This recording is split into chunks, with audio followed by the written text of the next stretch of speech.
Friends, welcome back to my YouTube channel. तो आज के हम लोग इस वीडियो में चैप्टर 2 सॉल्यूशन के बारे में अच्छा से पढ़ने वाले हैं। और इसके पहले वाले वीडियो में हमने चैप्टर 1 सॉल्यूशन के चैप्टर 1 द सॉलिड स्टेट के बारे में पढ़ाया था। अगर आप लोगों ने वो वीडियो नहीं देखा होगा तो उसको जा कर के चेकआउट कर लीजिएगा और उसके बाद ये वाला वीडियो आप लोग देखिएगा।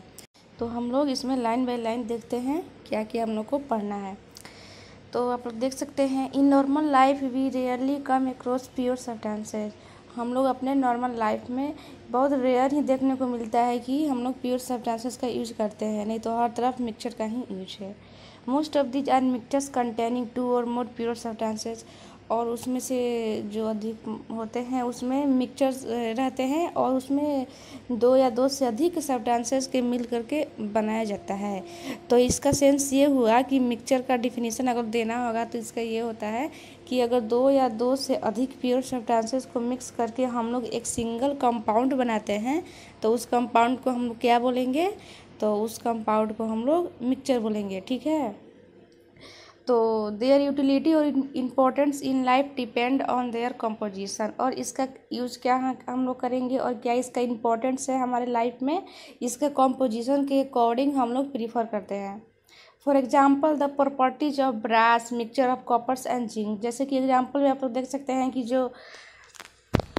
जैसे कि ये ब्रास के बारे में बता रहा है कि जो ब्रास है वो मिक्सचर होता है कॉपर और जिंक का।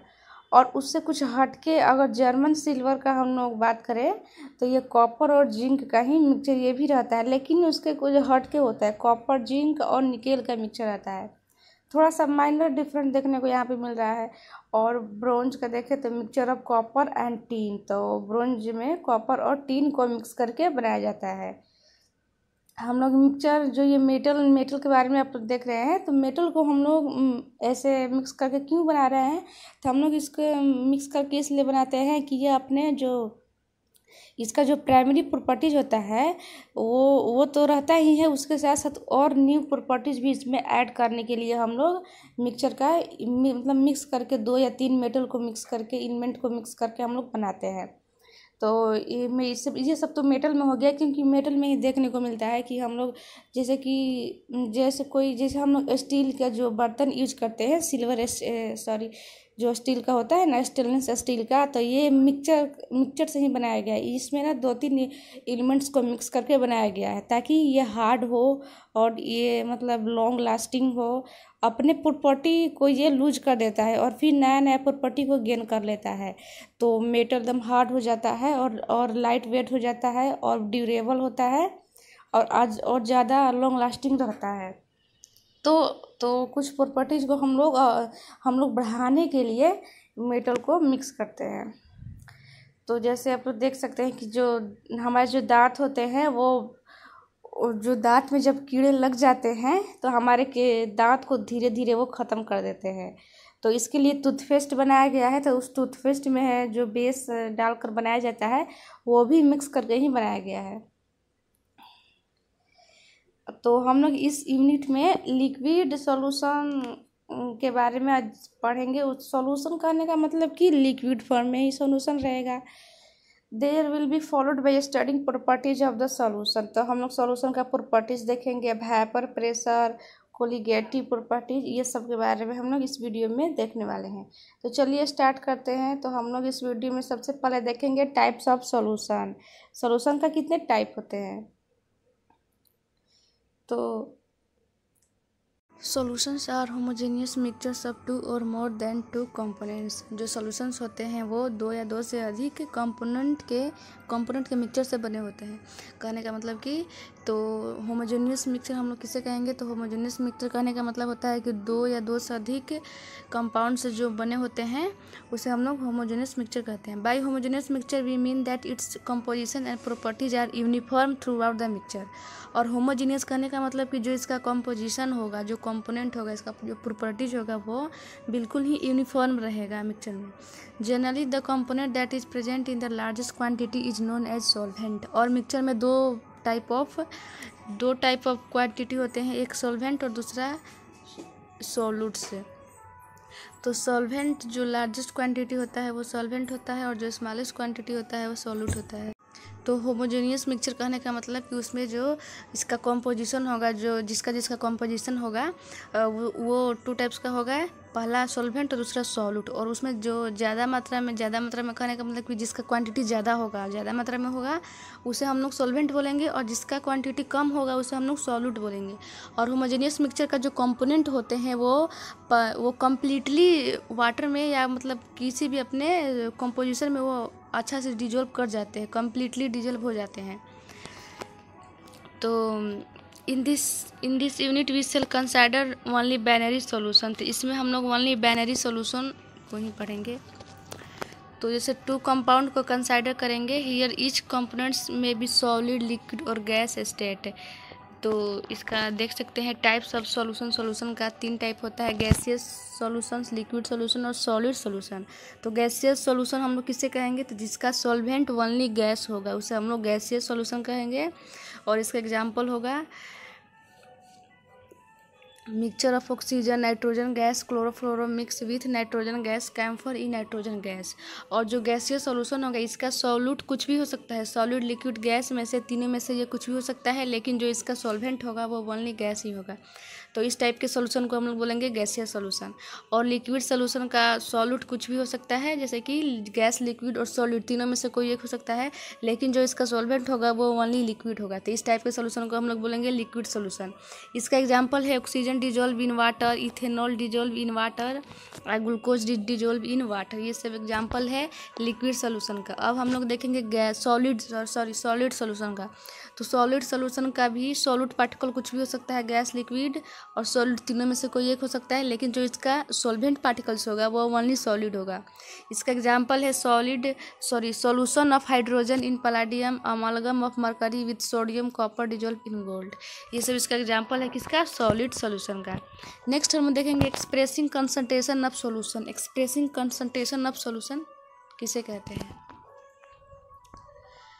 तो composition of A solution can be describe by expressing इस कंसंट्रेशन। तो किसी भी सॉल्यूशन के कंपोजिशन को हम लोग कैसे डिस्क्राइब करते हैं, तो उसके कंसंट्रेशन के अकॉर्डिंग हम लोग उसको डिफाइन करते हैं। The latter can be either qualitatively or quantitatively. For example, quantitatively we can say that the solution is dilute, relatively very small quantity of solute, or it's concentrated, relatively very large quantity of solute.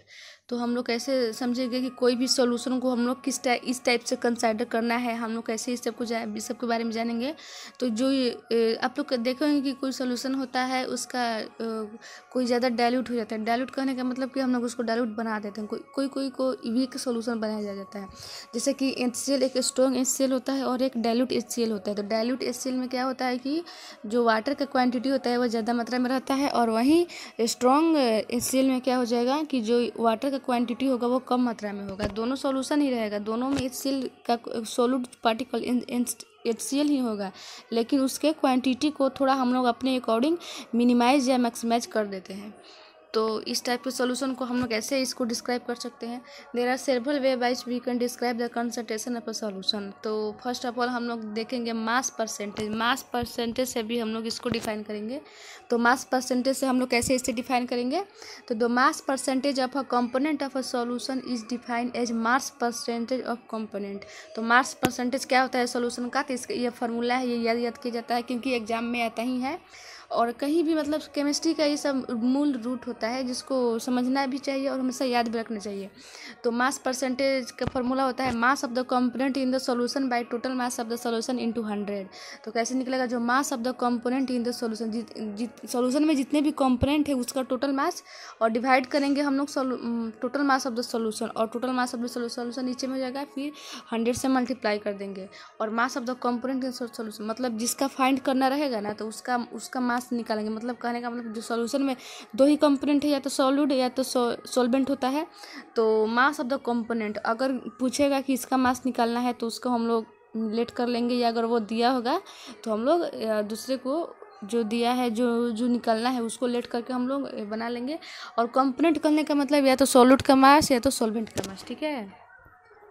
जैसे कि example में के according देखिए कि if A solution is describe by 100% glucose in water by mass, अगर एक solution में 100% glucose मिलाया गया है वाटर में, तो it means that 10 gram of glucose dissolve in 90 gram of water resulting in 100 gram solution. तो इसका मतलब ये हुआ कि जो 100 ग्राम ग्लूकोज मिलाया गया है 90 ग्राम वाटर में, तो इसका टोटल सॉल्यूशन हो गया। हम लोग दोनों को ऐड कर देंगे तो 90 + 10 = 100 ग्राम। तो concentration describe by the percentage is commonly use in industrial chemical application. तो ये सब का यूज किया जाता है इंडस्ट्रियल केमिकल में, जैसे कि ब्लीचिंग सोल्यूशन बनाना हो तो उसमें जो इसका कंपोनेंट होता है उसके अकॉर्डिंग इसको मिक्स किया जाता है, और किसका कंपोनेंट ज़्यादा है कम है इसके अकॉर्डिंग इसको प्रिस्क्राइब किया जाता है। तो अब हम लोग सेकंड में देखेंगे वॉल्यूम परसेंटेज। वॉल्यूम परसेंटेज क्या होता है? तो इसका फॉर्मूला होता है volume of the component by total volume of the solution into 100। तो वॉल्यूम ऑफ द कंपोनेंट कहने का मतलब कि सॉल्यूशन का 2 पार्ट हो गया, दो ही चीज़ से वो बना रहता है, या तो सॉल्वेंट रहेगा या सॉल्यूट पार्टिकल्स होगा, तो उसका वॉल्यूम हो जाएगा, दोनों में से किसी एक का वॉल्यूम होगा, फिर उसका टोटल वॉल्यूम होगा। सॉल्यूट और सॉल्वेंट दोनों का वॉल्यूम कर देना बाटा में, और फिर उसके 100 से मल्टीप्लाई कर देना है, तो हम लोग इसे निकाल लेंगे। एग्जाम्पल से समझिए आप लोग कि 100% अगर इथेनॉल सॉल्यूशन वाटर में मिक्स किए हैं तो 10 ml of ethanol dissolve in, तो यानी कहने का मतलब कि सॉरी यहाँ पर 10% है, तो 10 ml इथेनॉल वाटर में डिजॉल्व हुआ है। तो इसके अकॉर्डिंग इसका सॉल्यूशन सारा सॉल्यूशन का वॉल्यूम 100 ml हो गया, और इसको एक्सप्रेस हम लोग कर देंगे लिक्विड फॉर्म में। अब हम लोग नेक्स्ट देखेंगे मास बाय वॉल्यूम परसेंटेज। तो इसका फॉर्मूला होता है another unit which is commonly used in medicine and pharmacy is mass by volume percentage. It is mass of solute dissolved in 100 ml of water. तो mass by volume कहने का मतलब कि मास of the solute, तो mass of the solute जो solute का मास होगा वो dissolve in 100 ml of solution, और total volume of solution into 100। और पार्ट्स ऑफ पर मिलियन का फॉर्मूला होता है number of parts of component by total number of parts of all components of the solution into 10 के power 6 से। तो इस सब के अकॉर्डिंग हम इसको निकाल सकते हैं। अब यहाँ पे है सबसे मेन चीज़ मोल फ्रैक्शन। तो मोल फ्रैक्शन क्या होता है? इसका फॉर्मूला होता है number of moles of component by total number of moles of all the component. जितना मोल का कंपोनेंट है वो लेंगे, फिर डिवाइड करेंगे टोटल मोल ऑफ कंपोनेंट से जितना वो सॉल्यूशन में प्रेजेंट है। तो एग्जाम्पल के से आप लोग देखिए कि नंबर ऑफ मोल को ए मान लिए हैं और B, moles A and B, तो एन ए एन में रिस्पेक्ट द मोल्स फ्रैक्शन। तो हम लोग कैसे निकालेंगे? दोनों को जो जैसे सॉल्यूट या सॉल्वेंट हो तो वो हो गया है N A by N A plus N E, दोनों हो गया सॉल्यूट और सॉल्वेंट, दोनों को से डिवाइड कर दिए। बस ऐसे ही, बस इसी तरह से निकाल देना है। इसमें क्या है, बहुत ईजी है। यहाँ पे इसका आंसर दिया हुआ है। अब हम लोग नेक्स्ट देखते हैं। यहाँ पे देखना है मोलालिटी। मोलालिटी और मोरालिटी ये दोनों मेन होता है, और दोनों में डिफरेंस एग्जाम में आता है 12th के बोर्ड एग्जाम में, इसलिए आप लोग अच्छा से इसको देखिएगा। तो मोलालिटी को हम लोग स्मॉल m से डिफाइन करते हैं, डिनोट करते हैं। इसको कैसे डिफाइन करेंगे? तो number of moles of the solute per kg of the solvent and is express as mole of the solute by mass of the solvent in kg। जो सॉल्यूट का मोल होता है वो उसको डिवाइड करेंगे हम लोग सॉल्वेंट के मास से। और यहाँ पे इंटेक्स क्वेश्चन है, इसके लिए मैं सेपरेट वीडियो लेकर के आऊँगी। फिलहाल मैं इसमें जितना भी थ्योरेटिकल है सब इसमें अच्छे से हम लोग डील करने वाले हैं। अब हम लोग देखेंगे सोलुबिलिटी।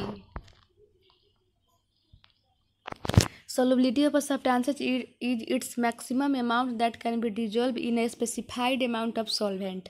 तो solubility of substance हम लोग उससे बोलेंगे कि अगर किसी भी सॉल्यूशन में जिसका अमाउंट ज़्यादा होगा किसी भी सॉल्यूशन में सॉल्वेंट में स्पेसिफाइड अमाउंट ऑफ सॉल्वेंट में जिसका अमाउंट ज़्यादा होगा उसे हम लोग सॉल्युबिलिटी कहते हैं। ये depend upon the nature of the solute and solvent as well as temperature. और ये सॉल्यूट के नेचर पे, सॉल्वेंट के नेचर पे और टेम्परेचर और प्रेशर पे ये डिपेंड करता है।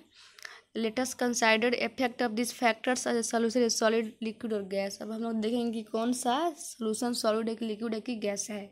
तो इसको आप लोग सीरीज वाइज करके लिख लीजिएगा कि सॉल्युबिलिटी हम लोग किससे कहते हैं और ये किस किस पर डिपेंड करते हैं, क्योंकि एग्जाम में ये आने का चांस का ज़्यादा रहता है। ठीक है, अब देखेंगे solubility of A solid in liquid. Solid का सॉल्युबिलिटी लिक्विड में every solid does not dissolve in a given liquid. जितने भी सॉलिड होते हैं वाटर में डिजॉल्व नहीं करते हैं। कहने का मतलब है कि अगर हम लोग सॉलिड करने का मतलब कोई ठोस पदार्थ करने का मतलब जैसे कि समझिए ग्लास, शीशा का ग्लास है, हम लोग उसको वाटर में डालेंगे तो वो डिजॉल्व थोड़े ना करेगा।